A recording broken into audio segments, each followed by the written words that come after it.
Hello, global citizens! Get ready to explore the web of international alliances and organizations that shape the landscape of global diplomacy. Join us on a whirlwind tour through the corridors of power, where nations collide, collaborate, and carve out a path to a better world. Before we continue, please subscribe to our channel and don't forget to like this video. Let's kick things off with a crash course on what exactly an international alliance is and why it's needed in today's interconnected world. An alliance is a coalition formed by different powers or states to take joint action. Creating global relationships is super important because they give countries a way to work together and sort out problems on a global scale. These organizations provide a kind of meeting place where countries can chat, make deals, and team up to tackle stuff like climate change, security issues, and making sure everyone gets a fair shot at a good life. Now let's take a closer look at some of the most influential international organizations, starting with the North Atlantic Treaty Organization. NATO is a powerful alliance formed in 1941 by 12 founding member countries, including the United States, Canada, and several European nations. Its core mission is to safeguard the freedom and security of its member states through political dialogue and military cooperation.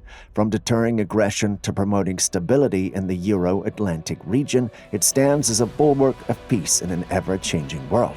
With nearly 30 member countries today, NATO continues to adapt and evolve, confronting new challenges such as cyber threats and terrorism while upholding its timeless principles of unity, strength, and shared values. Arab League. Now let's shift our focus from the North Atlantic to the heart of the Arab world with the Arab League. The Arab League, established on May 11, 1945, was founded in Cairo, Egypt. It's a regional organization comprising 22 member states in northern Africa and on the Arabian Peninsula from the Arab world. The first member states were the kingdoms of Egypt, Iraq, Saudi Arabia, and Yemen, as well as Lebanon, Syria, and the Kingdom of Jordan. The League aims to enhance economic cooperation through initiatives such as the Arab Free Trade Area, foster political solidarity among member states to address regional challenges, promote cultural exchange and preserve Arab heritage, and protect Arab interests on the international stage. BRICS Plus. From Arab League's steadfast commitment, we turn our gaze towards the BRICS Plus. It's an expansion of the BRICS group, which originally comprised Brazil, Russia, India, China, and South Africa.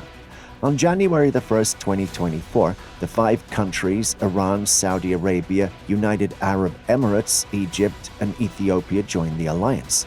Originally, Argentina was also supposed to join, but Foreign Minister Diana Mondino cancelled its participation in November 2023.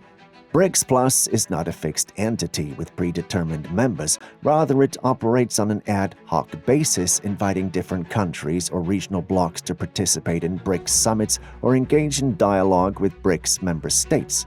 The idea behind BRICS Plus is to leverage the collective strength and expertise of additional participants to further the goals of the BRICS group. CELAC. Now let's explore the Community of Latin American and Caribbean States, which is a regional bloc established in December 2011 with the goal of promoting integration and cooperation within the member countries. CELAC comprises 33 sovereign states in the region. CELAC serves as a platform for cultural exchange aspect. It's like a giant potluck dinner where each country brings its own unique flavor to the table, literally. From Brazil's feijoada to Jamaica's jerk chicken, there's never a dull moment for your taste buds. But amidst all the fun, CELAC is also a force to be reckoned with a mission to promote integration and cooperation. These countries mean business when it comes to tackling issues like poverty, inequality, and climate change. Commonwealth of Nations. Next, we check out the Commonwealth's global reach. It's a political association of 54 member states, most of which are former territories of the British Empire. It was founded in 1931 when the largest and most influential former colonies, Canada, South Africa, Australia, and New Zealand, were to become independent of the British Crown. The heads of the Commonwealth is held by the reigning monarch of the United Kingdom, currently King Charles III. The Commonwealth Secretariat, based in London, serves as the main administrative body, facilitating communication and coordination among member states. The organization addresses common challenges and pursues shared objectives such as sustainable development, gender equality, and the promotion of peace and security. European Union. Now let's pivot toward the European Union. It's a political and economic union currently consisting of 27 member states following the Brexit. It was established with the signing of the Maastricht Treaty in 1992, though its origins can be traced back to the aftermath of World War II. It aims to create a single market for goods, services, capital, and labor, known as the European Single Market, and to adopt common policies in areas such as trade, competition, agriculture, and environmental protection, and the promotion of democracy, human rights, and the rule of law. The EU has developed a wide range of policies and programs, including the Common Agricultural Policy, the Schengen Area, allowing for passport-free travel among participating countries, and the Eurozone, a monetary union using the euro currency.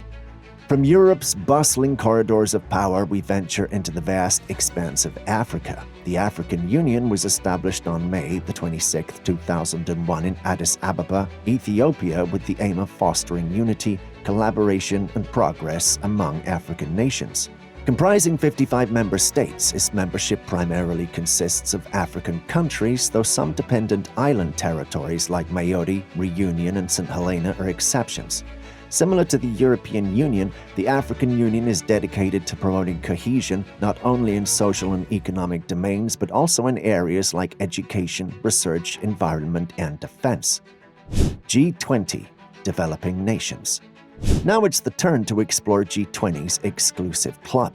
The G20, a coalition of nations representing diverse regions across the globe, currently encompasses 23 member states. The G20 started in June 2003 when foreign ministers from Brazil, India, and South Africa signed the Brasilia Declaration. They were worried about protectionist policies in some countries and wanted trade negotiations to focus on reducing these policies. They also wanted to promote trade liberalization. The group became official after a meeting in August 2003. Some countries disagreed with a proposal from the European communities and the United States about agriculture. Instead, they came up with their own plan and formed the G20. Originally, they were different names like G21 or G22, but they settled on G20 to honor the date the group started. G8. It's time to venture into the realm of advanced economies with the G8, or Group of Eight. It was an intergovernmental organization consisting of the world's major advanced economies. Originally formed as the G7 in 1975, the group comprised of Canada, France, Germany, Italy, Japan, and the United Kingdom and the United States. In 1998, Russia joined the organization, transforming it into the G8. The group held annual summits where leaders discussed various global issues, including economic cooperation, security, and environmental sustainability. However, the G8 faced criticism for its lack of representativeness and effectiveness in addressing contemporary challenges. In March 2014, the G8 became the G7 again when Russia was expelled in the wake of the Ukraine crisis and the annexation of the Crimea. Despite its diminished role, the G7 continues to convene annually to discuss pressing international issues. GCC. From the halls of diplomatic summits, we turn our attention to the Gulf Cooperation Council, which is a regional intergovernmental organization rising from the sands of the Arabian Gulf. Born in 1981, this dynamic group unites 6 Arab Gulf states: Bahrain, Kuwait, Oman, Qatar, Saudi Arabia, and the UAE. The GCC serves as a platform for addressing common challenges facing the Gulf region, including regional conflicts, energy security, and environmental sustainability. Despite occasional tensions and disagreements among member states, the GCC remains an important forum for promoting cooperation and stability in the Gulf region. Non-aligned movement. We now move toward the diplomatic strategies of the non-aligned movement.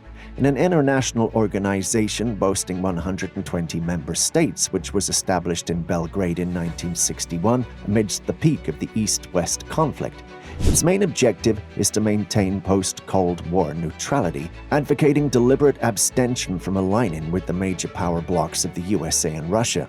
Predominantly composed of countries from Africa, South and Southeast Asia, and Northeast and South America, totaling a mind-blowing 4.64 billion people.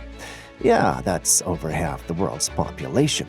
Their mission, it's all about peace, independence, and self-determination, protecting sovereignty and territorial integrity like the superheroes of international diplomacy they are.